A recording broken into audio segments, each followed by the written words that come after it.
Hola a todos, les damos las bienvenidas a todos nuestros amigos de la Fundación Crecer, quienes tuvieron la oportunidad de poder ver desde agosto hasta la fecha actual algunos de nuestros talleres.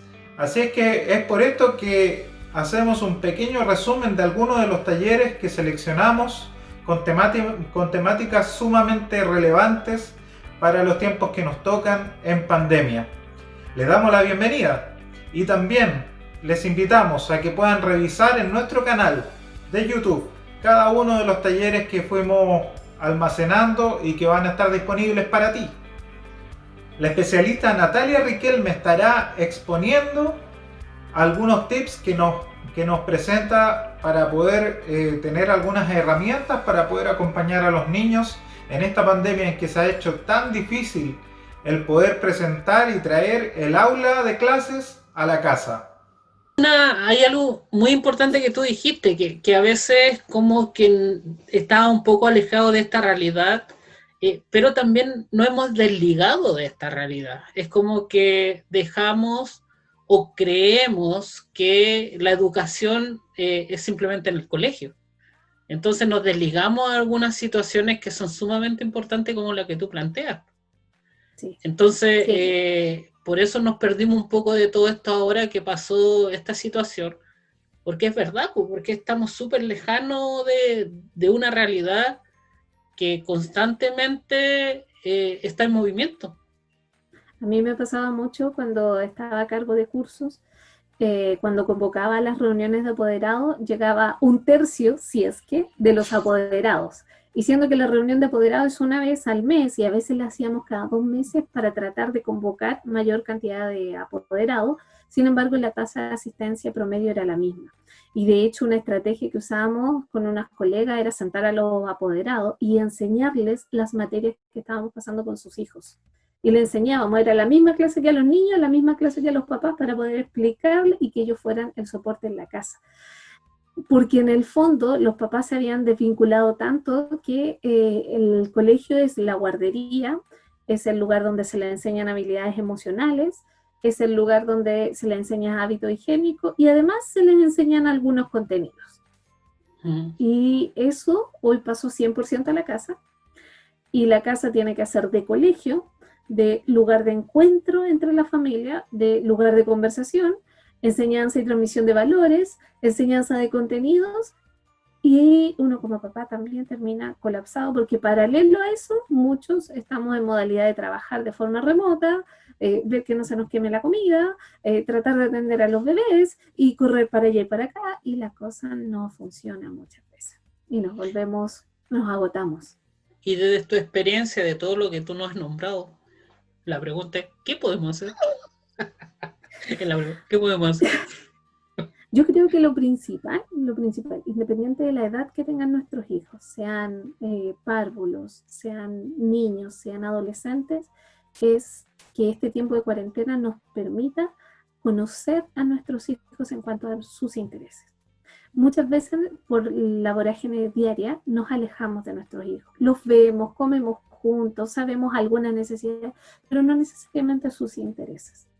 Yo creo que lo principal es empezar a encontrar cuáles son los intereses de nuestro hijo. No importa lo que le están enseñando en el colegio, a lo mejor ustedes van a decir que esto es una locura. No, mire, denle una pausa un poco a eso y trate de establecer canales de comunicación con su hijo, trate de conversar desde lo que ellos piensan. Muchas veces agota. Yo lo digo por experiencia propia, a veces me agotan escucharlo, pero trato de hacerme la paciente y trato de entender qué es lo que le está gustando. Y en base a lo que le está gustando, lo empiezo a usar como excusa para enseñarle o compartirle para que ella, en caso mío, mi hija, pueda aplicar eso que le gusta con lo que le están enseñando en la escuela. Yo cuando fui niño no tuve la posibilidad de tener tanto estímulo para el tema del estudio, pero sabes que había algo que me encantaba, la historia. Y el profesor logró estimularme en ese aspecto. No voy a decir las notas que tenía en los otros ramos, pero terminé con muy buena nota en historia. Y todos se preguntaban por qué en ese ramo yo había tenido esa nota tan buena y en los otros ramos no. Y era porque el profesor se preocupó de mí en el sentido de que él como que visualizó que a mí me gustaba la historia. Sí. Y tenía 45 personas en una sala, pero el profe fue capaz de decir, mira, sí, eres importante. Entonces, me acuerdo que él me sacó de atrás, me tiró para adelante. Me puso en la fila de los aplicados. Sí, lo que pasa que creo que estoy haciendo un poco como esta historia, porque también los padres también lo pueden hacer, en el sentido de cómo cambia la perspectiva de alguien que quizás no tuvo esta oportunidad o estos estímulos, pero sí llegó a alguien que sí tuvo la oportunidad de hacerlo y realmente a mí me daban ganas de hacerlo. Porque también, como tú dices, o sea, hay también un estímulo como para poder hacerlo. Porque si no hay un estímulo, igual es sumamente complejo hacerlo. A alguien que no le han enseñado a estudiar nunca, después cuando ya vaya creciendo le va a costar mucho más tener ese hábito. Y hoy día yo que trabajo en un ámbito que es de la salud mental, tenemos muchos niños con rezago escolar por lo mismo. Sí. Porque no hubo un estímulo. Entonces igual creo que es sumamente importante lo que tú planteas. Pero siempre se puede. Eso sí, sí. Siempre se puede. Y lo importante, Herman, es que si no funciona por un camino, probemos algo diferente. No nos mantengamos en la misma estrategia que ya no nos funcionó. Probemos otra cosa. Si no le funciona, voy a dar ejemplo, la lectura con los cuentos clásicos, en sus hijos, busque cuentos alternativos, inventen cuentos. Mi consejo ahí, cuando ya esté frustrado y todo, dese una pausa. Dese una pausa a usted, si está enseñando como apoderado, y dele una pausa al hijo. Y no toque de nuevo el tema, pase a otra asignatura, pase a otra temática, haga algo que le guste. Un juego muy bueno para romper eso es hacer un juego pequeño, jugar al congelado. No necesita nada más que hayan dos personas que jueguen, ¿ya? Piedra, papel o tijera, al cachipún, a la payaya. Son juegos bastante económicos, por así decirlo. Al cordel. Solo creatividad. Al cordel, salte, quien salta más lejos.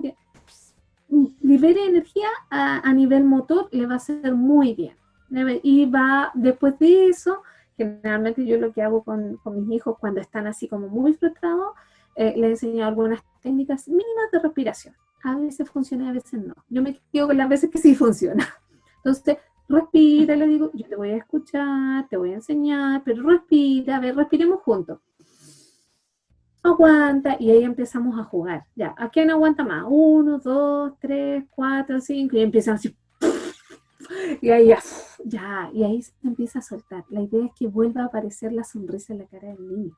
Una vez que aparece la sonrisa, uno puede volver a meter, a probar, a enseñar algo. Mientras no aparezca la sonrisa, no.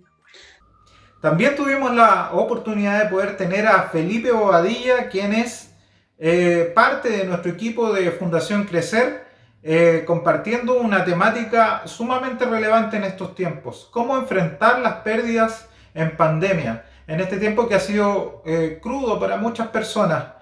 Este mensaje es para ti. Cuando hablamos de pérdida, ¿a qué nos referimos, Felipe? Bueno, en primer lugar, referir de que pérdida lo tenemos muy asociado al término duelo, ya perder a alguien, porque básicamente es lo primero que, es el impacto más fuerte que podemos recibir en la vida, ¿ya? Perder definitivamente a alguien. Pero cuando hablamos de pérdida, hablamos de un proceso natural, normal, en el cual dejamos de vincularnos, ¿ya? Y ese vincularnos puede ser a distintas cosas, a distintos objetos o distintas partes de nosotros mismos, ¿ya? Entonces, cuando hablamos de pérdida, lo que estamos haciendo es una separación, es una apartarse de aquellas cosas o aquellos objetos que tengo algún tipo de vínculo y por el cual tengo algún tipo de aprecio o algún tipo de relación.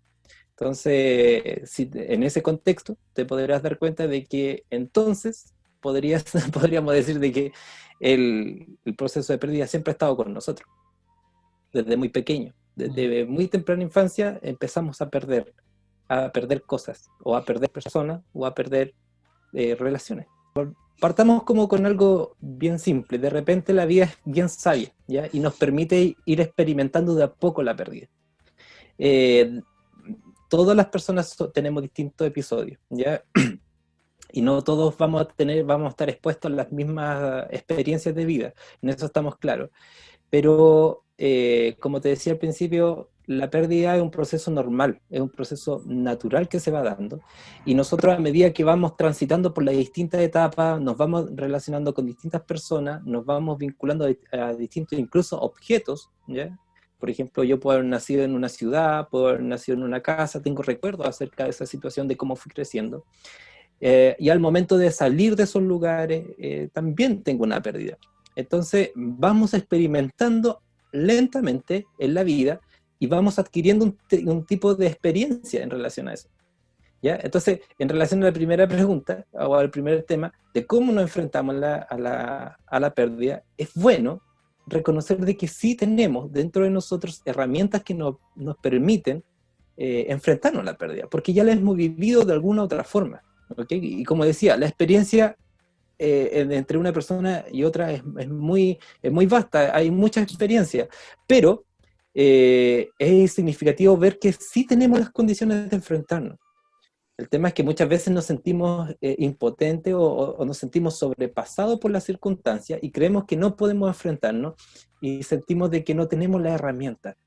Y aquí hay una nota de esperanza, sí tenemos la herramienta. El tema está en cómo vamos valorando lo que hemos vivido, ¿ya? Entonces, y aquí saltamos la segunda parte, que tú nos hacías la pregunta, entonces, ¿cómo hacemos para si hay tantas formas posibles y hay como personas hay en el mundo, entonces, ¿cómo hacemos para poner un criterio acerca de cómo enfrentarnos a la pérdida? La verdad es que aquí es muy importante el autoconocimiento. Qué tanto yo comprendo y valoro lo que yo he vivido en mi vida. En la medida que las personas entienden mejor cómo han vivido y se enfrentan a sus circunstancias de vida, lo reflexionan, lo piensan y ponen en reflexión lo que han vivido, entonces tienen más posibilidades también de enfrentar una nueva circunstancia, porque ya han aprendido eso, han sacado como los conocimientos necesarios para enfrentarse a las circunstancias. El tema de que estamos en una sociedad que nos impulsa constantemente a tener logros, ¿ya? A ver quién es mejor, a competir siempre con el que está al lado, siempre estar comparándonos. Eso lleva a una sensación muy de frustración, ¿ya? De sentirse que quizás no lo estoy haciendo bien, o quizás comparado con el otro que está, con mi vecino, ¿ya? Así como con el dicho que dice, siempre el pasto del vecino es más verde. Está más verde. Claro, entonces como que eso de nuestra sociedad lo tenemos muy inserto, ya de tratar de compararnos con el otro para ver si estamos bien o estamos mal. Eso es algo que no hace mucho daño, porque no nos permite vivir nuestra velocidad de vida, ¿ya? Y siempre estamos tratando de aspirar a lo que el otro hizo y tratamos de tomar un ejemplo. Y somos poco genuinos en poder asumir que tenemos una forma distinta de ser. Y eso también impide que vayamos conociéndonos quizás de mejor forma. Entonces, lo que uno queda en este sentido es aprender quizás de uno mismo y avanzar, ¿ya? Avanzar, ¿en qué sentido? ¿Hacia dónde? ¿Ya? Porque uno dice avanzar, ¿ya? Pero aquí no hay un camino que seguir, no hay veredas, no hay una carretera que te dice derecha, izquierda. No hay eso. Simplemente lo que tenemos en la vida tenemos como brújulas, como podríamos decirle, tenemos las emociones, los sentimientos, que son como lo básico, pero también tenemos los afectos, ¿ya? Y en esos afectos y tenemos relaciones. Y en todos estos ámbitos vamos testeando, vamos como probándonos, vamos viendo cómo nos sentimos mejor, hacia dónde creemos que estamos en mejor posición que la anterior. Y vamos fallando también. Y eso también es un proceso también de pérdida, de creer de que era un camino y que no resultó, quizás como una empresa que estábamos llevando y no resultó, se cayó, y tenemos una pérdida nuevamente. Pero vamos luchando con eso, vamos poniendo nuevamente las ganas de enfrentar a eso, volver al mismo camino y decir, bueno, busco nuevamente estar bien. Y aquí es donde empiezan a aparecer un gran grado de dificultad, porque empezamos a encontrarnos con otro aspecto, donde de repente nos sentimos cansados, nos sentimos débiles, y quizás ya no tenemos de repente muchas ganas de seguir quizás luchando, como lo que nos ha pasado ahora en la pandemia a muchos de nosotros, donde ya el tiempo que hemos pasado frente al estrés nos está llevando a una situación de cansancio, ¿ya? Entonces, igual eso es importante ir reconociéndose, ¿ya? Pero y aquí es la parte buena, siempre podemos salir avanzando y siempre vamos a tener la posibilidad de decir que estamos cansados y tratar de seguir avanzando, tratar de reconocer dónde están las cosas positivas de lo que nos estaba sucediendo, a pesar del dolor, a pesar de las dificultades que podríamos tener en el camino. La gente necesita decir lo que está sintiendo, porque se nos enseña a... ¿Y para qué vaya a llorar? Ya estás llorando de nuevo, no tienes que ser débil. No seas niñita, que era mucho de nuestros tiempos, ya desde el patriarcado.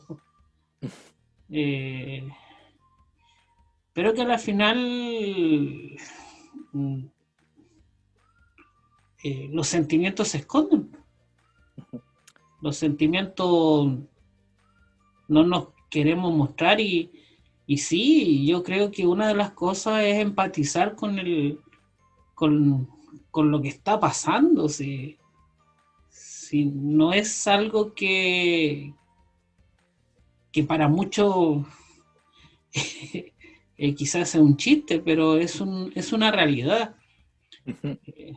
Había un meme por ahí que salía,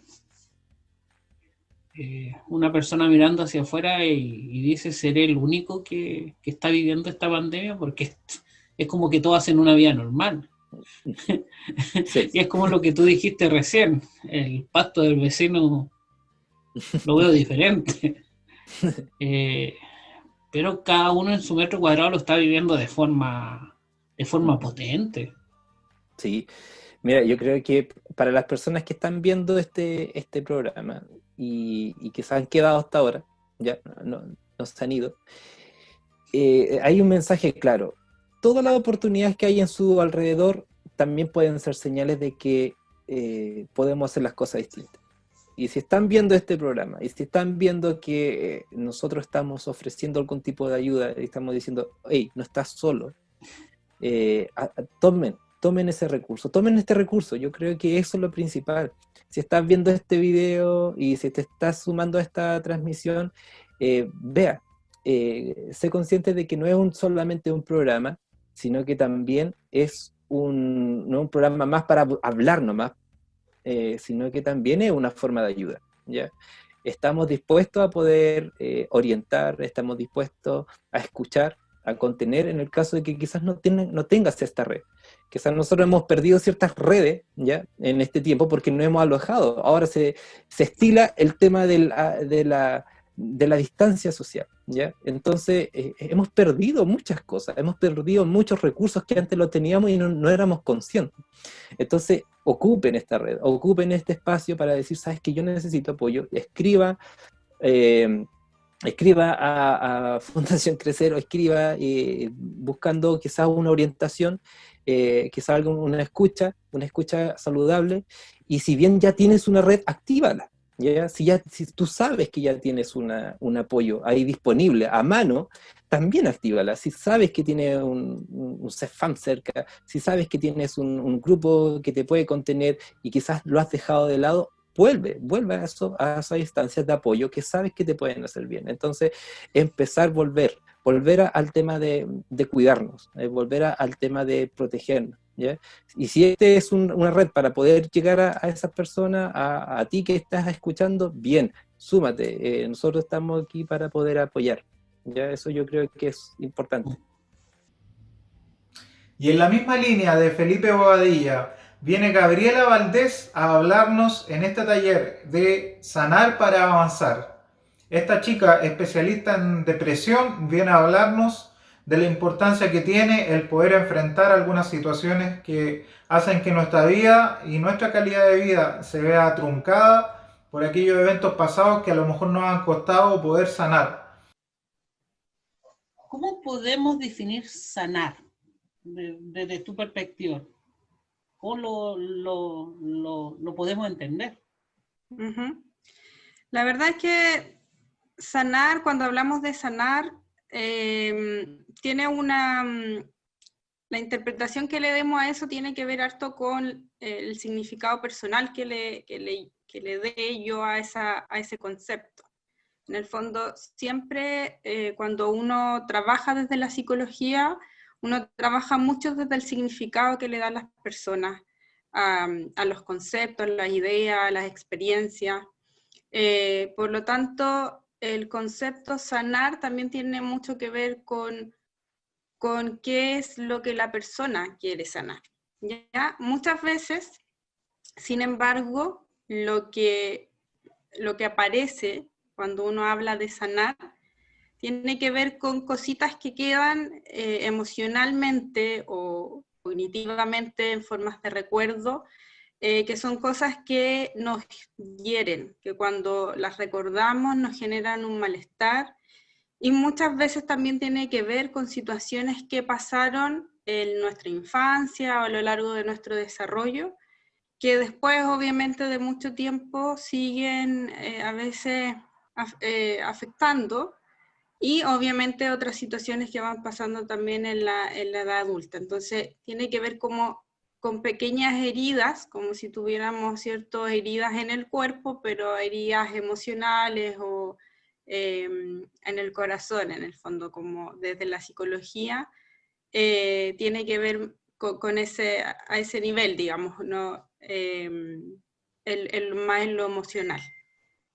Cuando tenemos un proceso de sanación es como que estuviéramos curando, como tú dices, esa herida. Tenemos que hacer curaciones, tenemos que limpiarla, y eso siempre va a dejar una cicatriz. Una herida siempre deja una cicatriz, pero de alguna manera esa cicatriz pasa a ser parte, por ejemplo, si fuera una herida en el cuerpo, pasa a ser parte de nuestro cuerpo, ¿ya? Entonces, cuando hablamos de heridas a nivel psicológico, también sanar significa integrar esta herida, ¿cierto?, en lo que yo soy, en la persona que llegué a ser también de adulta. Entonces, cuando uno trabaja terapéuticamente con los pacientes, uno va ayudando justamente a sanar esa herida, que si obviamente no se trabaja, muchas veces es una herida que queda abierta. Por lo tanto, siempre está doliendo si es una herida que está abierta, y al igual que una herida abierta se puede infectar y pueden pasar cosas muy graves, lo mismo pasa a nivel psicológico. Sí. Pero sabes que es muy importante lo que tú planteas, pues todos somos diferentes. Sí, sí, claro. Cuando pasan situaciones o alguien está afectado emocionalmente, como tú dices, no sé, está en algo que no puede superar o que los demás ven que no puede superar, justamente no podemos juzgar o dar una opinión respecto de lo que al otro le está pasando emocionalmente, porque le está pasando. Simplemente le está pasando, o sea, no, eso es súper objetivo, digamos. La persona se siente mal, se siente triste o se siente como se siente, y eso no podemos cambiarlo con el solo hecho de decirle, pero bueno, ¿cómo no eres capaz de superar esto? O sea, decirle eso a otra persona, probablemente más que ayudarlo, lo va a hacer sentir aún peor. Indicado sería preguntarle al otro cómo te puedo ayudar. ¿Ya? Porque la forma en que a mí se me ocurre, o la forma en que a mí me gustaría que me ayudaran, no es la misma forma como te podría, no sé, yo ayudar a ti, por ejemplo. ¿Ya? Tú no tienes las mismas necesidades que yo. A lo mejor yo necesito un abrazo, que me escuches, a lo mejor tú necesitas que yo te ayude a hacer algo o te acompañe a ver una película o a distraerte. Entonces, no todos tenemos las mismas necesidades. Qué importante lo que dices, que también hay que entenderlo como un proceso. Recién estamos hablando del sanar, que también lo vemos como un proceso, como un caminar. Uh-huh. Que nada es instantáneo, nada, no es como, ay, esto pasó y ya estoy bien, así que avancemos. Todo es un proceso y lo entiendo como un proceso de trabajo para yo estar bien, para yo sentirme, como tú decías recién, sentirme bien conmigo mismo y saber y entender que mi vida es importante y que tengo derecho a estar bien. Entonces, hay muchas personas que quizás nunca han escuchado este proceso de duelo.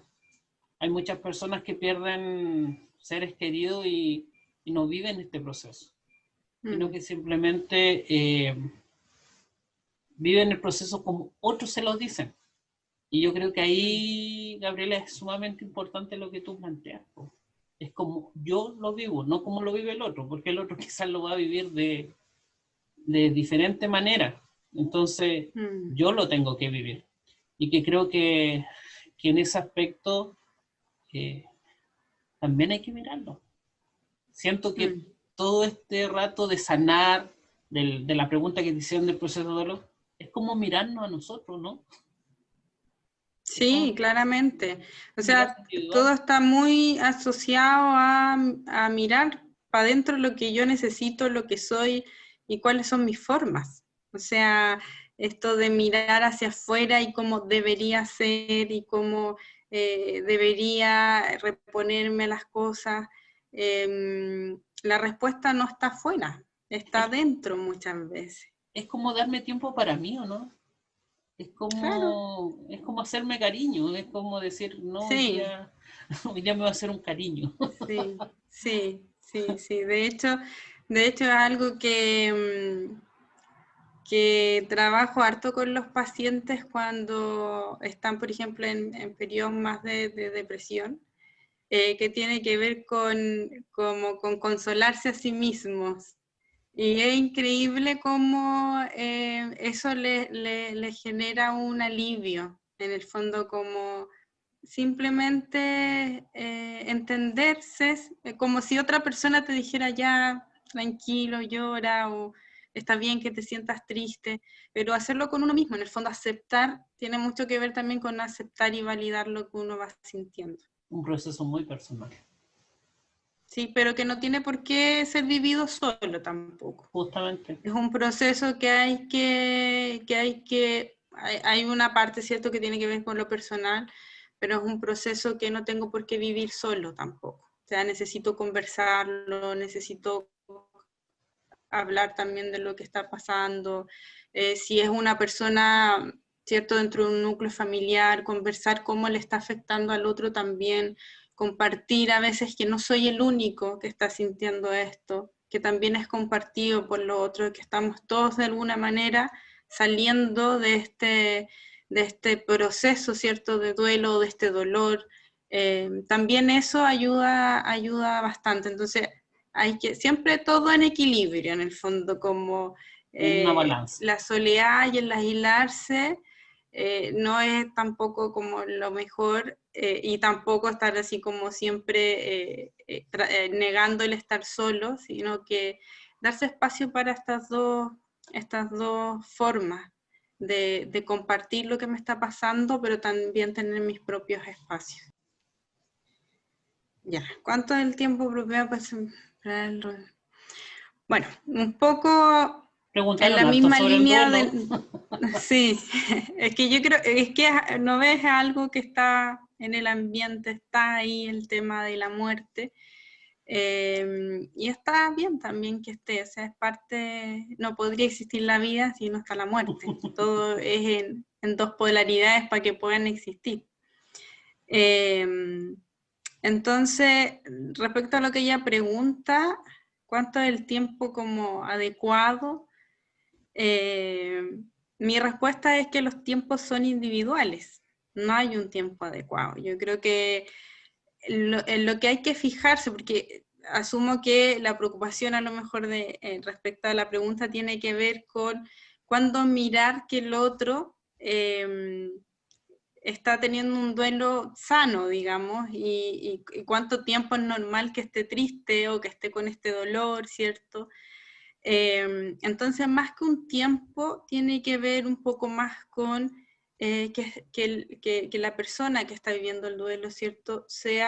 Veamos que va logrando reintegrarse a su vida, que vuelve a incorporarse a su vida.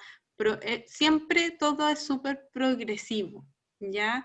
Si alguien está mal 1 mes, 2 meses, 3 meses, o sea, de hecho, podríamos pensar que, por ejemplo, el primer año, las personas tienen que pasar todo lo que es, por ejemplo, el cumpleaños de esa persona, el año nuevo, todos hitos importantes. Por lo tanto, cada fecha, por ejemplo, puede ser una fecha en donde se genera una mayor sensibilidad, una mayor afectación emocional. Por lo tanto, el proceso no es que sea que vaya así como estoy mal, un poquito mejor, sino que pueden haber ciertas variaciones en donde en ciertas fechas me conecto más con esa emoción, con ese dolor, en la medida también que lo voy integrando, porque también la muerte de un ser querido puede ser una de esas heridas de guerra más que vamos a tener en nuestro cuerpo. Por lo tanto, esa herida puede, ¿cierto?, demorarse más o menos en cerrarse, pero lo importante cuando uno ve a otra persona y está preocupado por cómo está viviendo ese proceso de duelo, es por un lado entender que es sano, que es normal y que es necesario que pase por ese proceso y que ese proceso hay que respetarlo y hay que respetar los tiempos que esa persona tenga para ir recuperándose. Otra cosa importante es mirar, ¿cierto?, cómo esa persona logra volver a incorporarse en su cotidianidad, en su funcionamiento, volver a ser la persona que era, ¿cierto? Porque obviamente cuando estoy pasando por un duelo hay ciertas características que se van, ¿cierto? No sé, una persona que es más alegre, a lo mejor la vamos a ver un poco más triste, por lo tanto, en la medida que esa persona también vuelva a ser quien era, y en el fondo como ir respetando harto los tiempos. Ahora, si yo tengo una persona que con el correr del tiempo, ¿cierto?, no logra un poco volver a ser funcional, no logra volver a ser la persona que era antes, y en verdad veo que hay un impacto en su vida y que es algo que no la está dejando vivir normalmente, entre comillas, ¿cierto?, funcionalmente. Entonces, claro, me podría empezar a preocupar y quizás sería necesario algún otro tipo de apoyo. Mira, hay algo que me gusta harto que tiene que ver con que en la vida muchas veces no podemos controlar muchas cosas, no controlamos dónde nacimos, no controlamos muchas cosas que están pasando todos los días a nuestro alrededor, eso es así. Pero sí todos los días tenemos la opción de decidir qué hacer con esas cosas que nos van pasando. Y eso sí está en nuestro control. Y tenemos que tratar de, dentro de esas cosas que nos van pasando, tomar decisiones que nos permitan sentirnos lo mejor posible. O sea, las personas siempre buscamos, es bien paradójico porque tú decías, nos centramos más en lo negativo, cuando en verdad lo que estamos buscando siempre es el disfrute, pero siempre estamos más centrados en lo negativo. Por lo tanto, esas pequeñas cositas que van pasando en el día a día, que son ricas, divertidas, tengo que tomarlas, así como las cosas negativas, tomarlas también de manera constructiva. Así que lo que sí podemos hacer tiene que ver con decidir qué hacer con lo que nos va pasando todos los días. También estuvo con nosotros Elena Valdenegro, una chica soñadora, fundadora de la Fundación IDABA, que se dedica a poder transcribir aquellas partituras de música, el poder traducirla al braille, y de esta manera vamos a ver este taller que Está Oye, qué involucrada buena en todo esto. pregunta. Sí, qué buena pregunta. Mira, yo he visto un proceso desde que empecé a estudiar la carrera. Yo estudié para ser profesora diferencial, con especialidad en trastornos de la visión, es decir, para trabajar con personas ciegas y con baja visión, o personas en situación de discapacidad visual. Y bueno, he visto un avance desde el año 2003, que entré a estudiar la carrera, hasta el año 2020 en el cual estamos, donde el año 2003 al 2007 no se hablaba pero nada de inclusión. Hasta el año 2010, yo creo, incluso pasado ese año, se empezó a hablar de integración, ¿ya? Pero de inclusión ni siquiera sonaba ese término. Ya después del año 2015, creo que es cuando empieza a nombrarse por primera vez los términos de inclusión, y creo que se ha avanzado en materias de lenguaje, quizás en materias de un poco de concientización, y en un poquito de materia en cuanto a los derechos, también, a poder hacer valer los derechos. En este caso, refiriéndome a inclusión en el caso de las personas en situación de discapacidad. Ya, pero la inclusión tiene mucha relación con la diversidad, en esa diversidad que estamos todos, y que todos somos parte, pero también tiene relación con aquellos grupos que históricamente han presentado barreras, o se les han presentado barreras en la sociedad que le han impedido realizar sus actividades en forma cotidiana, como cualquier otro ciudadano.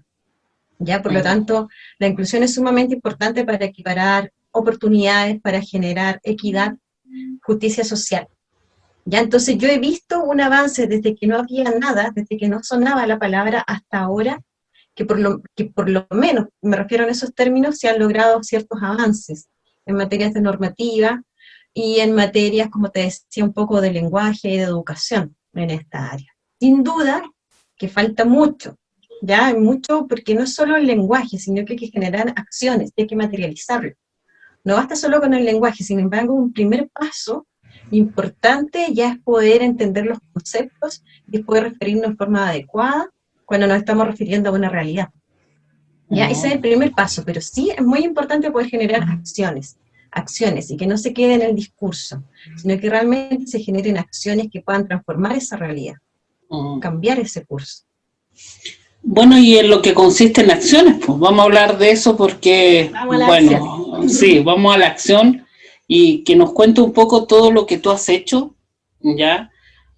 Para que podamos conocer también de tu trabajo, que es un trabajo muy interesante, ¿ya? Y que creo que también vamos a aprender mucho de eso. Sí, bueno, pues te comentaba, yo estudié para ser profesora diferencial, estudié en el pedagógico, en la UNCE, y ahí los primeros años de carrera me relacioné mucho con mis compañeros de música. Hicimos muy buenas alianzas, buen compañerismo con la gente de música, y empezamos a compartir, y entre eso compartíamos, no sé, después de las clases, y en ese momento yo escuchaba a los chiquillos decir de armonía, de unos ramos teóricos que eran súper difíciles. Entonces yo de repente les decía, ¿y de qué se trata esto? Y me empezaban a mostrar de qué se trataba, y yo trataba de relacionarlo con lo que estaba estudiando, con la carrera diferencial, principalmente con el braille. Entonces empezaba a cuestionar, decir, ¿cómo lo harán las personas ciegas que estudian música para poder entender esto? Y eso me llevó a generar la tesis para tener el título de profesora diferencial, que fue una investigación para detectar las dificultades que presentaban las personas ciegas que estudiaban música a nivel profesional, los profesores y la institución. Entonces sí, hice una investigación donde habían estudiantes de la escuela moderna, habían estudiantes de la ARSI y del pedagógico, ¿ya? Y pude entrevistarlos, y de esa manera pude detectar, o en realidad el resultado de esa investigación fue que por una parte, los profesores no tenían las metodologías ni la didáctica para trabajar con una persona ciega, no tenían la formación, porque no estaba tampoco en las carreras de pedagogía. Las instituciones no contaban con procesos institucionalizados precisamente, sino que muchas decisiones dependían de proyectos o de las autoridades de turno, ¿ya? Y por parte de los estudiantes era el acceso a la información teórica, porque todo lo hacían a través de la audición. Por lo tanto, eso, de acuerdo a lo que respondieron en mi investigación, les producía un agotamiento a nivel de memoria auditiva, ¿ya? Y todos esos resultados me llevaron a tratar de buscar una solución, que tiene que ver con esto que te explicaba, de no quedarse en el discurso, sino tratar de generar acciones. Y en ese camino de buscar soluciones me encontré que existía la música en braille. Y en ese momento yo no sabía, tampoco me lo habían mencionado en la universidad, que existía la música en braille. Entonces empecé a investigar, en Chile no había nada, y me contacté con la ONCE, que es la Organización Nacional de Ciegos Españoles en Madrid. Ellos tenían un centro de musicografía braille súper grande, como todo un piso de un edificio, donde tienen impresora, hacen material, trabajan con software. Era maravilloso. Entonces yo me contacté con ellos y tuve la posibilidad de viajar a conocer la experiencia, cómo trabajaban ellos, cómo hacían el material. Y ellos amablemente me mostraron cómo trabajaban, me mostraron los software con los cuales trabajaban, y yo tuve la posibilidad de poder comprar ese software y traérmelo a Chile. ¿Nos puede explicar un poco? Bueno, y así comencé a generar material. Disculpa, ¿nos podría explicar un poco lo que consiste el braille?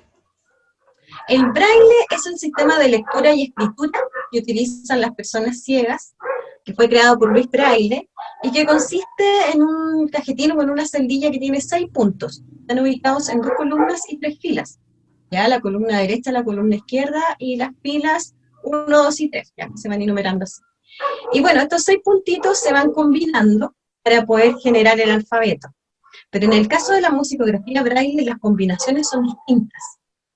Ya, son otras combinaciones, no son las mismas del alfabeto, a veces se repiten, pero también se agregan otras combinaciones para poder generar los signos de música, de figuras, por ejemplo, de notas de figuras musicales, o de alteraciones, o de las llaves, etc. En el fondo, toda la signografía musical que se lleva a la signografía musical braille. ¿Es como un pentagrama? No, la musicografía braille no utiliza el pentagrama no se considera, por lo tanto la altura, la ubicación que nos da del sonido, eso hace el pentagrama, ¿cierto? Nos ubica en el sonido donde está sonando esa nota musical, el registro en el fondo, eso se cambia en la musicografía braille por un signo acústico o un signo de octava. Entonces eso se pone antes de la nota y eso indica en qué registro se está moviendo ese sonido. ¿Ya? Y se toma, por lo menos cuando yo lo enseño, tomo como referencia el piano para poder enseñar el tema de la octava o de los signos acústicos, para que se pueda entender cómo esta graduación de los sonidos que suben y bajan, y que este signo que se pone antes de la nota y de la figura musical indica en qué registro se está moviendo ese sonido. Entonces igual me llama mucho la atención el tema que te haya un poco costado el conseguir quizá a estas personas para que te pudieran ayudar. Sí, no solo eso, Herman, también es que puedan ingresar los chicos a las escuelas de música. A muchos los rechazaban por el solo hecho de no poder ver, de no tener una condición distinta. Entonces, eso es injusto, eso no corresponde. Ninguna sociedad que te rechacen, que te cierran las puertas de estudiar lo que tú quieres hacer, lo que tú sientes que es tu vocación, por tener una condición distinta. Eso fue algo que yo vi en el transcurso de mi carrera, después del ejercicio profesional, y algo que me motivó a tratar de cambiar esa realidad. Yo incluso después me llamaban de escuelas de música, cuando había chicos que querían estudiar, yo les explicaba todo, les comentaba, que también existían metodologías para los profesores, pero aún así, tampoco le abrían las puertas. Entonces yo decía, ¿y qué más hay que hacer entonces? O sea, ¿cómo equiparamos las oportunidades? ¿Cómo abrimos espacio si aún presentando las propuestas no se toman? ¿Te fijas? Entonces eso me motivaba más a seguir adelante. ¿Y por eso qué me motivaba más incluso a poder generar espacios. ¿Y por qué crees que no se toman, Elena? ¿Por qué es trabajo? ¿Por qué no es tiempo? Sí, yo creo que es, por ejemplo, en el campo de los profesores, creo que por falta de conocimiento en el sentido de no tener la metodología ni las didácticas, porque no se enseñan en las carreras de pregrado. Porque también tienes que ponerte, en el caso de un profesor de música, un profesor de armonía, un profesor de solfeo, etcétera, y que se enfrenta con un contenido que si bien es musical, es bastante visual el pentagrama. Entonces, ¿cómo llevo a explicarle eso a una persona que no ve? Me fijas, tengo que empezar a usar la creatividad, pero en esa creatividad también puedo equivocar, ¿no? Y esa equivocación es el aprendizaje de mi estudiante. ¿Te fijas? Entonces, creo que una cosa lleva a la otra, porque si bien el acceso es un factor, la participación y el aprendizaje es otra. O sea, no basta con que ingresen a las escuelas de música, no basta con que ingresen a un sistema educativo, sino que tienen que participar plenamente y tienen que generar aprendizaje. Y en el sentido de la universidad o de las carreras profesionales, tiene que haber un perfil de egreso que sea pertinente con eso. ¿Te fijas? Porque si no, solamente va a haber presencia. Van a estar ahí como mueble más, pero no va a haber participación ni va a haber aprendizaje. Entonces tiene que haber un conjunto de elementos para que esto se pueda lograr. El otro día el otro día me tocó hablar con una profesional que ella trabaja con niños espectro autista, y ella me decía que a ella no o sea, si bien la palabra inclusión estaba, ella no la tomaba mucho, que a ella le gustaba más la palabra convivencia, porque ella explicaba que claro, la inclusión se usa, y está la palabra inclusión y la inclusión en los colegios, y ella explicaba que porque ella también hizo una fundación, ella decía, tú vas a los colegios que son de inclusión, pero no participan los niños, son de inclusión porque lo tienen en una sala de clase, pero un poco lo que tú planteas, están ahí, no hacen absolutamente nada, no hay columpios para eso, los niños quieren jugar, tienen que arreglar los espacios para que puedan jugar también, para que se puedan movilizar. Entonces eso es inclusión, cuando se convive en conjunto, cuando de una u otra manera todos hacen lo mismo sin tener a nadie que se separe de este grupo de convivencia. Entonces ella lo explicaba desde esa manera, y escuchándote un poco es como lo que tú planteas. Es que así es, o sea, eso es lo que pasa, hay mucho, se abren los accesos, ok, que ingresen, pero no es solo eso, que ingresen y qué más, o sea, tiene que haber participación plena, porque si no estamos segregando, y tiene que haber aprendizaje porque si no, no se cumple. Por lo menos en un sistema educativo tiene que generar aprendizaje, ¿te fijas? Entonces, ahí hay como altos factores entre medio que yo observé en las escuelas de música, por lo menos cuando me reunía con los profesores o me llamaban, notaba muy buena disposición, pero no habían recursos, por ejemplo, para pagar profesionales capacitados, no habían recursos para pagarle a los profesores capacitación, o que pudieran designar horas de trabajo personalizado con el estudiante ciego, no habían recursos para financiar material, entonces no habían recursos. Elena, y desde ahí, desde lo que tú planteas con toda esta problemática que se presenta, ¿desde ahí también nace la fundación? Sí, Con este sí, interés. la fundación nace porque, bueno, la música es un arte, ¿no? Y no solo la música es la que ha estado como vedada para las personas ciegas, sino que también el arte en general. Llamemos artes visuales, artes plásticas, fotografía, danza, arte circense, escultura, etcétera. Y no solo para las personas ciegas, sino que para las personas en situación de discapacidad en general, ya sea en el acceso a los espacios, ya sea en el acceso a través de los sentidos, etcétera.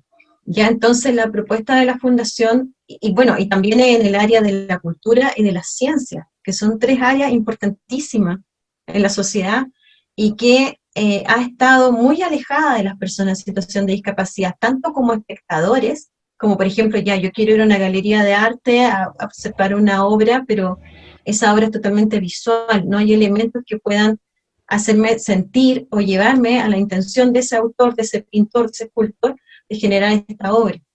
Fija, no está la accesibilidad. Entonces, lo que es de eso, desde el espectador hasta creadores, hasta ser participantes activos, creadores de sus propias obras. Y la Fundación se ha propuesto generar accesibilidad plena, ¿ya?, en lo que es arte, cultura y ciencias. Y lo planteamos desde la participación total y plena, ¿ya? Y uno de los propósitos también que tenemos es que, por ejemplo, en el caso de los músicos y de todas las personas que puedan estudiar algún tipo de arte, puedan integrarse, incluirse en la industria de la música, también en la industria del arte. Es decir, que no solo sea como que, ¡ay, que toca bonito! O ¡ay, ay, qué lindo! Sino que es un músico profesional, es un músico que se preparó, que estudió, y que por lo tanto tiene que recibir honorarios por ese trabajo, porque es su trabajo, es lo que estudió, es su vocación, es lo que quiere ganarse la vida haciendo eso. Por lo tanto, el dignificar también el trabajo, y que no solo sea por voluntario, que no solo sea porque que toca bonito, sino que es su trabajo, es su profesión. Y tiene tanto derecho como otro músico a poder tocar en una orquesta, a poder tocar en una orquesta de cámara, a poder tener una banda, a poder grabar un disco, a poder hacer todo lo que cualquier otro músico puede realizar. Esa es la apuesta que tenemos con la Fundación, de poder equiparar las oportunidades plenamente para todos, todas. Y bueno, y ayer estuve en la ceremonia de premiación de Aboni Cultura, porque nos adjudicamos este año el premio Aboni Cultura 2020, que creo que es uno de los premios más importantes a nivel de innovación en Chile, y estamos muy agradecidos de que nos hayan dado ese reconocimiento al trabajo, a la trayectoria que hemos hecho creando este material de música en braille. Entonces, aquí está. Ahí lo veo. Aquí está. Muy ¿Lo bien. ves, no? Un aplauso. La Aboni Cultura, gracias. La Aboni Cultura, que lo vamos a tener ahí como un reconocimiento al trabajo. Así que súper contentos de lo que estamos haciendo, de poder seguir adelante, pero más importante de poder seguir tratando de equiparar las oportunidades, en el fondo. Eso es lo que buscamos, la equidad, la justicia social. Eso es lo que nos mueve. ¿El reconocimiento es solo el trofeo o hay un...? No, hay un reconocimiento honorífico. Honorífico. Ya no hay nada de Lucas de por medio, solo un reconocimiento honorífico. Pero Mira, es un reconocimiento que yo creo que nos va a ayudar mucho como fundación para poder fidelizarnos quizá, o poder mostrar también a la ciudadanía la transparencia en el trabajo que estamos haciendo. sí, es muy Hasta el bueno. momento nosotros, Elman, como fundación, nos hemos autogestionado, en todo sentido, financiero, todos somos voluntarios los que trabajamos ahí. Pero ya llega el momento en el cual estamos necesitando, por ejemplo, poder iniciar campañas para hacer financiamiento, quizá acudir a las empresas, a poder que nos puedan donar dinero para poder contratar profesionales, para generar material, para comprar una impresora, etcétera, y que se pueda, no sé, encima las empresas pueden acudir a la rebaja tributaria cuando hacen donaciones. Entonces, yo creo que ya está llegando el momento de poder tener un financiamiento, para poder dar más respuesta, para poder hacer más material y para poder generar accesibilidad en el arte en general. Tenemos hartos sueños, proyectos, pero para todo se necesita dinero. Pues. Se necesita se quieren dedicar, te quieren dedicar por completo a la fundación. Sí, claro, ese es mi propósito. Y créeme que se va mucho tiempo. ¿Cómo tú ves, cómo tú sientes cuando una persona ciega, tú la ves haciendo música? Y esto ya, porque tú también te gusta mucho la música. Sí, tú también me encanta la música. Te encanta la música. Pero cuando tú ves que una persona ciega logra conectarse con la música, ¿tú has vivido ese momento? ¿Qué se siente? ¿Qué pasa? Sí, lo he vivido con mi primer estudiante. El primer estudiante que yo tuve enseñándole musicografía fue Manuel. Y Manuel lo recuerdo con mucho cariño, estudiante de la ARSI. En ese tiempo la ARSI tenía escuela de música, estaba hablando del año 2013 más o menos. Sí, porque la ARSI ya no está. Manu, no está en ese tiempo. Y Manuel estudiaba guitarra. Y había un proyecto que se adjudicaron de Senadis, creo, y pudimos hacer un trabajo con Manuel, también con los profesores de la Escuela de Música, la profesora de teoría que también se preparó, adquirió metodologías y didáctica para trabajar con Manuel, y él mismo, toda su persistencia, todo su entusiasmo, su motivación, que yo le empecé a enseñar musicografía y después él mismo empezó a seguir estudiando, buscaba manuales, buscaba material, yo le transcribía más, y cuando yo pude presenciar, cuando Manuel, por ejemplo, podía participar de solfeo junto con sus compañeros, y yo creo que esos son momentos clave, porque algo que no habían podido hacer antes, los solfeos lo hacían solo de oído, escuchaban a sus compañeros, no podían solfear, porque no podían leerlo, ¿okay? Pero cuando lo pudieron hacer táctilmente y pudieron participar junto a sus compañeros, o pudieran estar en evaluaciones que no eran aparte, sino que junto con sus compañeros, en el mismo momento, en el mismo espacio, ahí se produce la convivencia y ahí se produce la inclusión. Cuando pueden participar plenamente, por lo menos en educación, cuando pueden tener acceso, participación y aprendizaje, es cuando se está realizando la inclusión. Y en ese momento yo lo viví. Y después lo he visto también con la Camila, que es mi otra estudiante de la Escuela de Viña del Mar, de la Escuela Moderna de Viña del Mar, la Cami que estudia canto, que ha sido también genial trabajar con ella, hemos hecho un trabajo de 4 años, y ella también, cuando ha podido leer su solfeo, un día yo llegué a la escuela también y la encontré estudiando con sus compañeras, y a la par, ella leyendo su material, y los compañeros también. Entonces, esas instancias yo creo que son el mejor refresco, como el mejor vamos, sigue adelante, vamos que se puede. Esto es real. Esto Sí, y resulta, y se puede, y que a lo mejor no es la respuesta, toda la respuesta, pero ayuda muchísimo. Y creo que sí ayuda a minimizar las barreras y las brechas que se presentan cuando no está el material accesible. Entonces, sí, lo he vivido. Dice que el otro día conversando también con estas personas, dicen que cuando a alguna persona le falta algún sentido, desarrollan uno más fuerte. ¿Ya?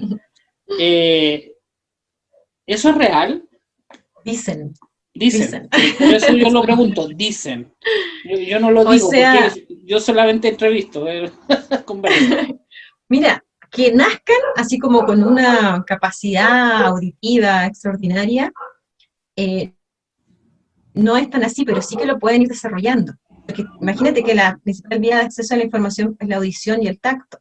¿Ya? Entonces se va desarrollando, y muchos también pueden tener oído absoluto, como otro músico que no sea ciego también puede tener oído absoluto. Pero yo conozco a hartos chicos que tienen oído absoluto, y eso les ha ayudado muchísimo también.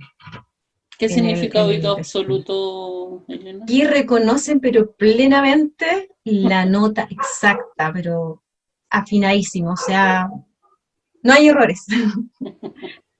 Sí, bueno, mira, yo quiero, agradecer primeramente a Dios y por los sueños, porque creo que los sueños provienen de Él. Entonces cuando uno tiene un sueño y se lo plantea a Dios, y un sueño genuino que a lo mejor nace de tu corazón, y está en los planes de Dios, Él ayuda a materializarlo, y genera caminos, abre puertas, y provee. Yo he visto también eso, en este tiempo que he estado sin trabajo y que me dedicaba a la fundación, he visto cómo no me ha faltado nada, que he estado bien, gracias a Dios, viviendo como siempre vivo, y muy bien en ese sentido.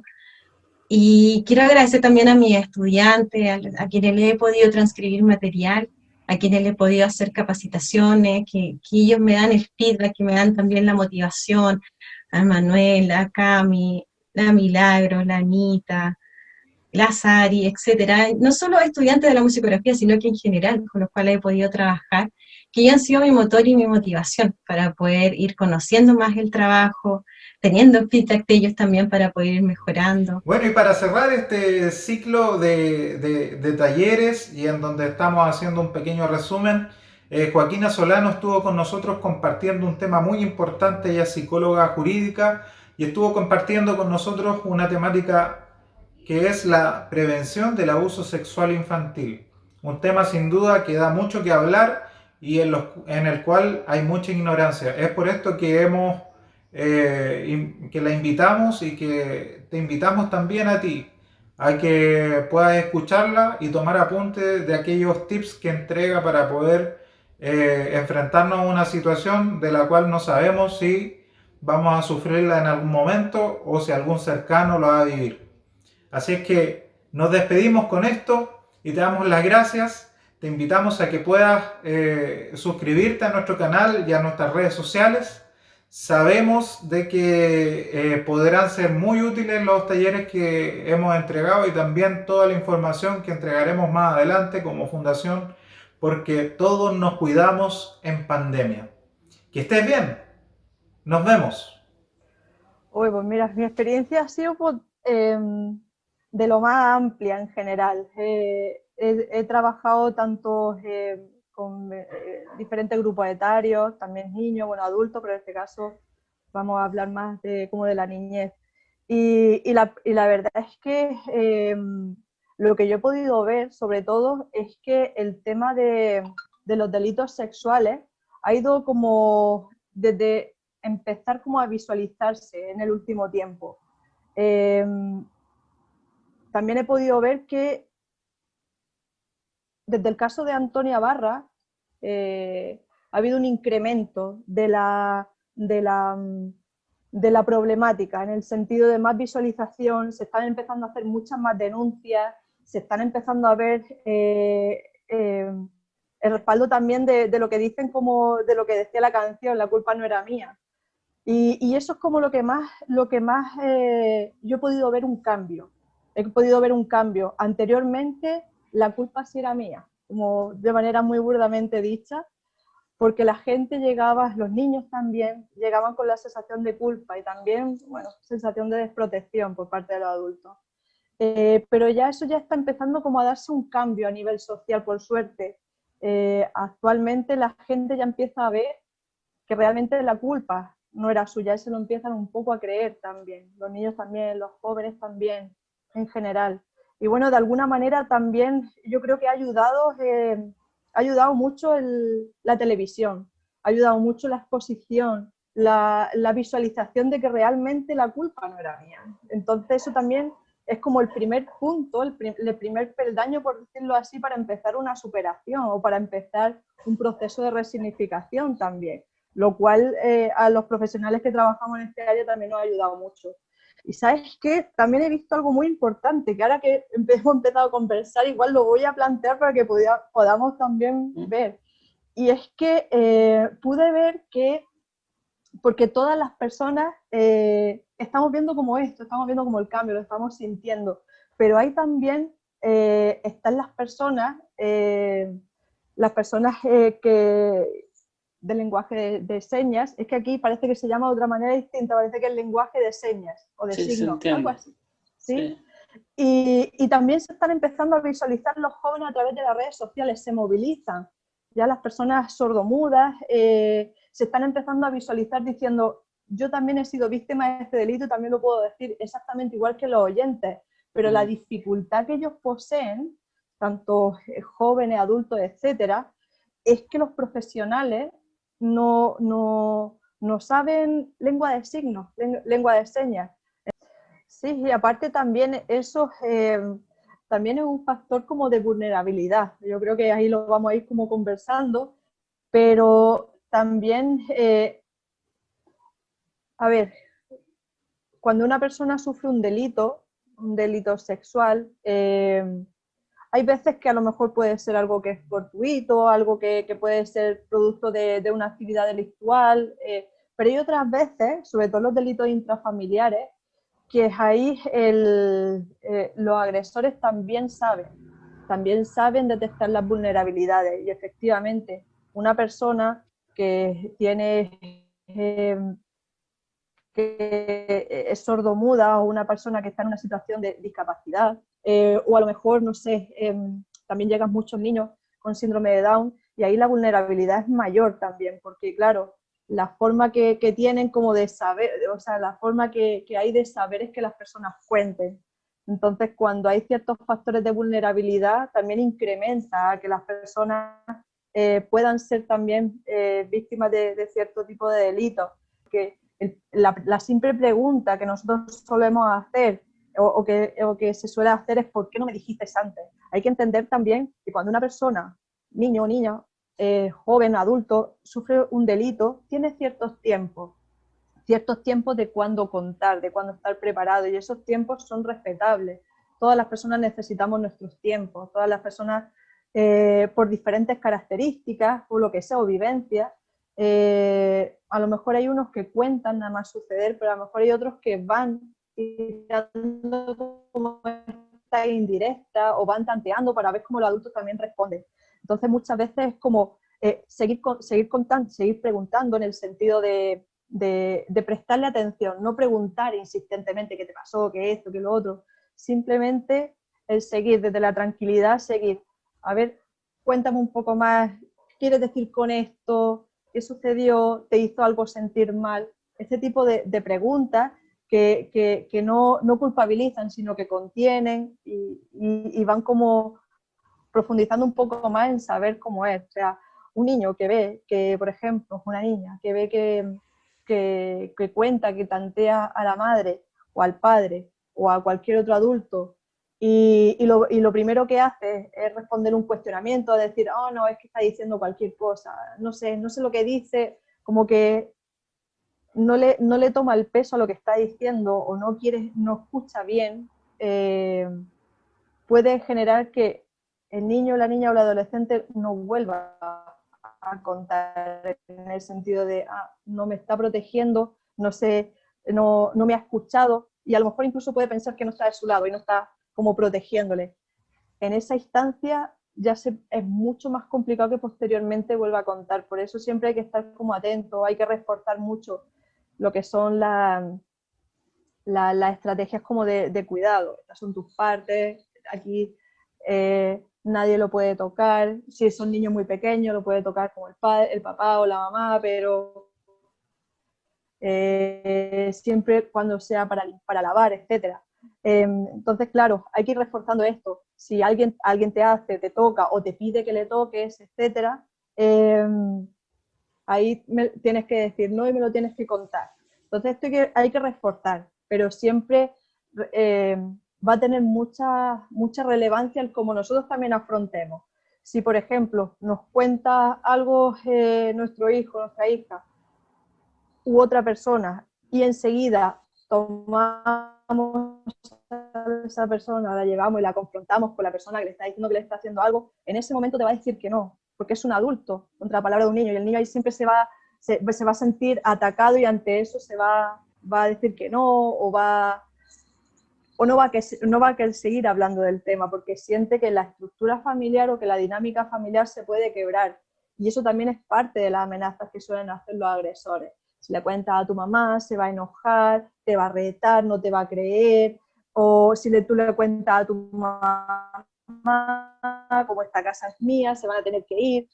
Todo este tipo como de cosas también que hay que tener presente, que cuando un niño o una niña sufre un delito sexual, un joven sufre un delito sexual en un entorno intrafamiliar, normalmente a esa dinámica del abuso hay añadido como dinámicas, estrategias que utilizan los agresores para mantener el silenciamiento, para que no cuenten, para que no digan, porque saben que es un delito. Saben también a nivel social cómo se ven estas cosas. Entonces siempre hay que tener en cuenta que cuando un niño o una niña intenta contar o intenta pedir ayuda, siempre está el miedo presente de las amenazas que han hecho para intentar silenciar. Y esto es muy difícil. Es difícil para un adulto, imagínate para un niño chico, o para un joven, o lo que sea. Los delitos sexuales no empiezan como de la nada. No es que un día llega y el tata o el vecino o el del furgón, por ejemplo, llega y toca, o llega y hace esto. Todo viene con una escalada, va poco a poco. Entonces lo importante ahí es, en ese momento de la escalada, que los niños sepan identificarlo y sepan ver para tomar estrategias, para pedir ayuda a un adulto responsable. O sea, muy pocas veces yo me he topado con delitos que es un evento y ahí queda. Normalmente una escalada, que si el tata se pone al niño en las piernas y ahí que si le das besos, muchas veces yo siempre digo lo mismo, cuando tú estás viendo o ves una situación rara y a ti te hace sentir incómoda por lo que estás viendo, eso es porque hay algo que ahí no está bien. Entonces, si una persona ve algo raro o entra a una pieza y ve, ¿y por qué esta persona está con pantalones, o sea, sin pantalones y está viendo la tele con el niño? Estas cosas hay como que empezar como a ver la sospecha y no solamente estar pendiente, sino decir al niño, a la niña o al joven, mira, estas son tus partes, esto hay que tener cuidado, puede pasar esto, no, ni siquiera puede pasar esto, pero sí informar cuáles son las partes privadas de una persona, cuál no puede, cuáles son privadas, que nadie lo puede tocar, que nadie puede acceder y tampoco que nosotros podamos, o que un adulto le pida. Y llamarlas por su nombre. Sí, por supuesto. Sí, tú planteas algo que es muy importante. Siempre, yo siempre en este aspecto he visto a aquel que ya el abusador o quizá ya la víctima. Pero sabes que un día a mí me tocó hablar con una persona, con un adulto, que él se reconoció como una persona que tenía ese tipo de problemas, pero que él no quería hacerlo, ¿ya? Porque muy pocas veces se habla desde un perfil más psicológico del abusador o de aquel que va a abusar, ¿ya? Y que creo que es sumamente importante también, antes que pueda pasar todo esto, porque siempre, no sé si te das cuenta que, Kina, pues siempre hablamos ya desde el abuso, ya desde cuando ya está todo hecho, desde la prevención. Pero ¿qué pasa con aquella persona que quizás sí puede también plantear que quizás hay un problema más psicológico en este aspecto, como para no llegar a ser esta situación, para no llegar a ser un abusador? Porque hay un castigo súper grande, un castigo también cultural, pero un castigo súper grande también a quizás personas que puedan decir, sabes, yo cuento con este problema, a mí me pasa, y que muchas veces no se habla tampoco desde ahí, y que creo que es sumamente importante también saberlo y entenderlo desde la prevención, que claro, podemos prevenir quizás a este niño, a esta niña, de como tú decías, con todas estas cosas que se plantean. Pero también, ¿por qué no quizás hablarle directamente quizás a una persona que está luchando con este tema? Que quizás no es una lucha interna que él tiene y que no lo quiere hacer, pero que también le cuesta pedir ayuda. Uy, yo siento que yo he leído harto sobre agresores y demás. Y de todo lo que yo he leído en la literatura científica, y que yo creo que de ahí parte la complejidad, es que no existe un perfil como de agresor, en el sentido de que no hay características de personalidad que indiquen que tal cosa con tal cosa con tal cosa puede configurarse en una persona agresora sexual. Lo que sí que te puedo decir, bueno, hay varias teorías, pero yo, por ejemplo, una de las teorías como que más más me siento como identificada, o siento como que responde más a la psicología como yo la veo, es como la teoría del poder, me parece que se llamaba así, donde muchas veces estos también fueron víctimas, y la forma como de compensar el poder, que es como se llama, a ver, cuando hablo de poder es como de una pérdida como de vulnerabilidad, ¿ya? Donde otra persona, a través de mismas dinámicas o de ciertas dinámicas, alteró los vínculos a favor del adulto. Entonces ahí se genera una alteración de los vínculos, de cómo tú te vas relacionando también con otros. Y eso, cuando se va evolucionando hacia un adulto, se siguen manteniendo como estos vínculos instrumentalizados, esta pérdida de poder, donde hay una necesidad de compensarlo, y entonces el que fue víctima también se convierte en victimario. Una de las cosas también importantes que podamos quizá hablar, Kina, es el tema de cómo lo abordamos. ¿Quién lo aborda? ¿Qué no hay que ser en un abordaje? Yo soy un convencido que cuando se abren estos temas, muchas veces, claro, no va a haber un profesional, es verdad, y que se puede abrir con una persona de confianza y todo, pero sí soy un convencido que después que se abren estos temas, hay que buscar ayuda profesional. Yo no sé si tú estás de acuerdo con eso, quizás no, quizás sí, pero se tiene que buscar una ayuda profesional. Mira, yo creo que sí o sí, también dependiendo, porque hay muchas veces como que las familias tienen ciertos recursos personales o familiares que ayudan también. Ahora, si tú me dices, me vas a lo concreto de ayuda, para mí todo delito o toda sospecha hay que denunciarla. Porque para eso también hay instituciones que van a hacer las averiguaciones, van a hacer peritajes, se van a estar visualizando durante un tiempo y ahí se va a poder ver también.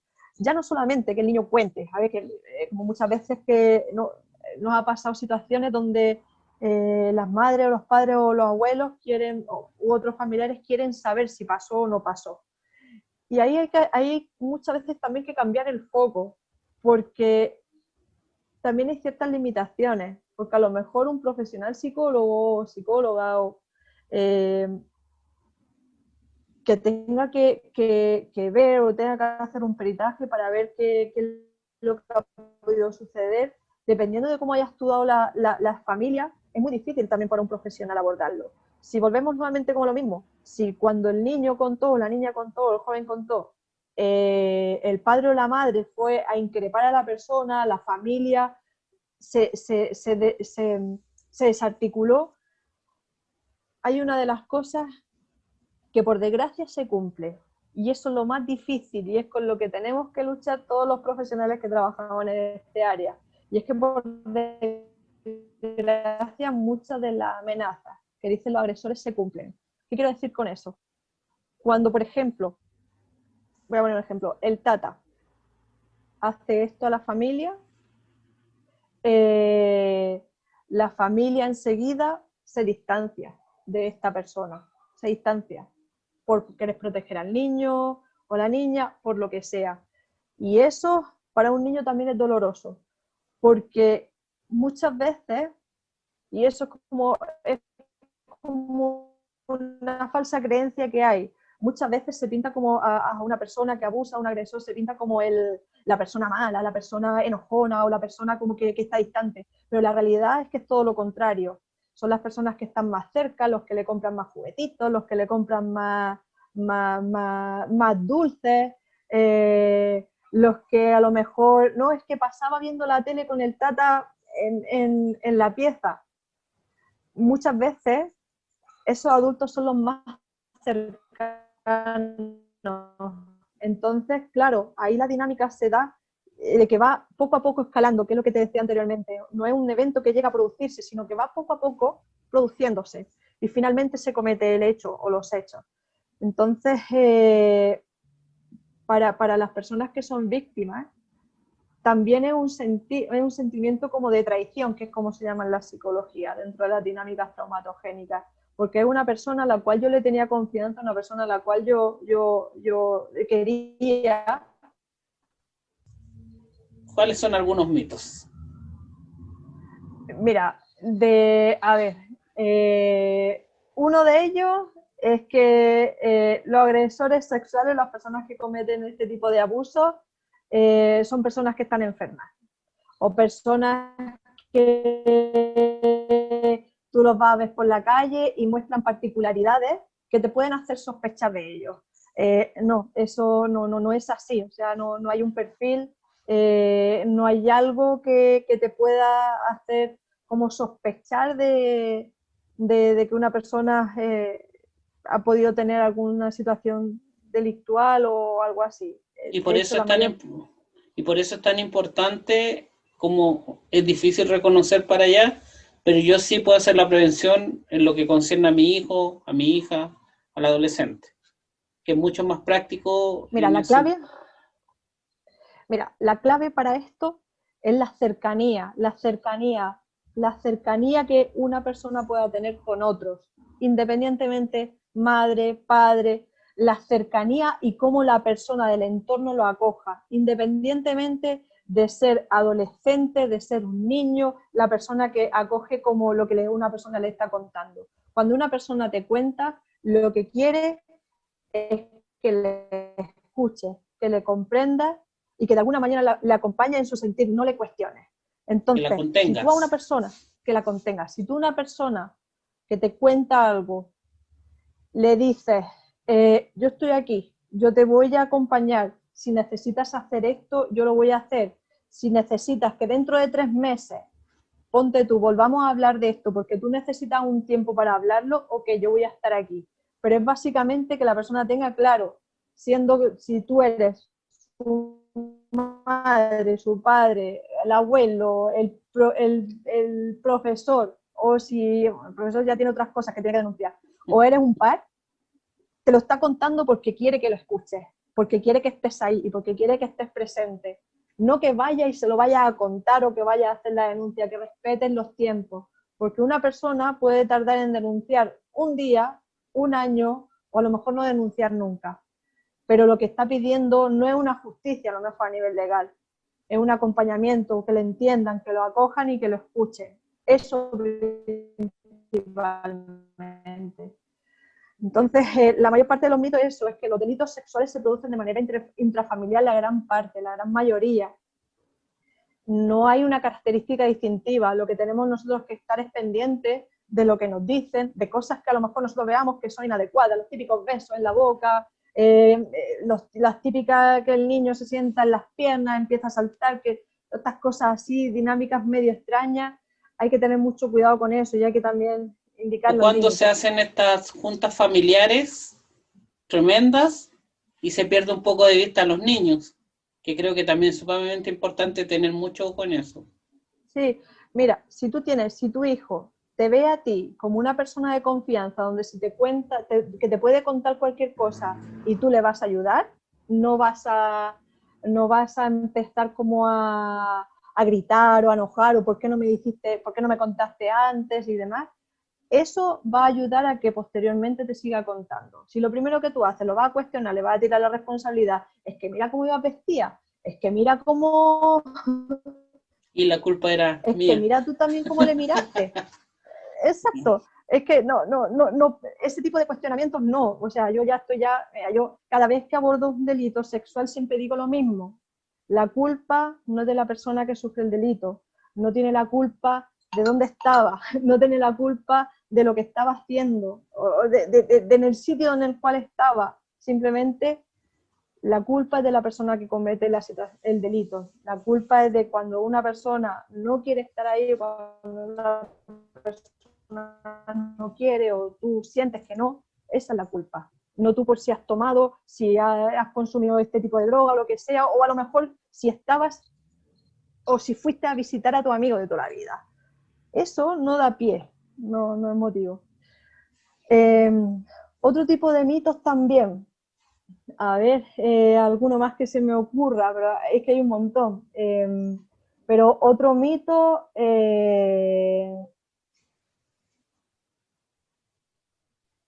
a ver, puede también estar muy asociado como a esto de si le pasó algo y no contó, es que no pasó.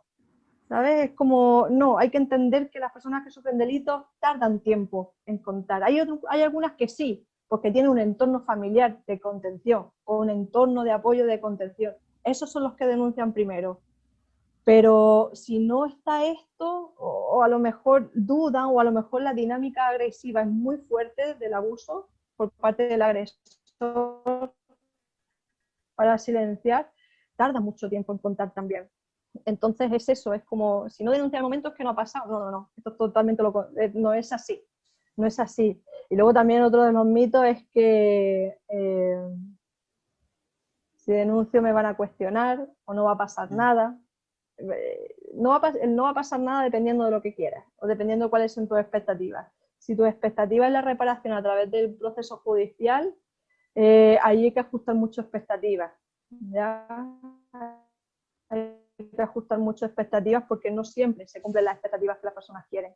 Entonces hay que buscar también la superación por parte de otro lado, de estar bien, de la sintomatología, tú vas a estar bien. Las personas piensan cuando sufren un delito su vida ya cambió. Y realmente es así en un principio, ese es el sentimiento, mi vida cambió, pero no. Una terapia de superación ayuda como a incorporar un delito como dentro de lo que yo soy, en el sentido de, a pesar de esto yo soy así, y no solamente así, sino que puedo ser más fuerte. Entonces, un delito, ser víctima de un delito, no tiene por qué ser un quiebre en tu integridad emocional.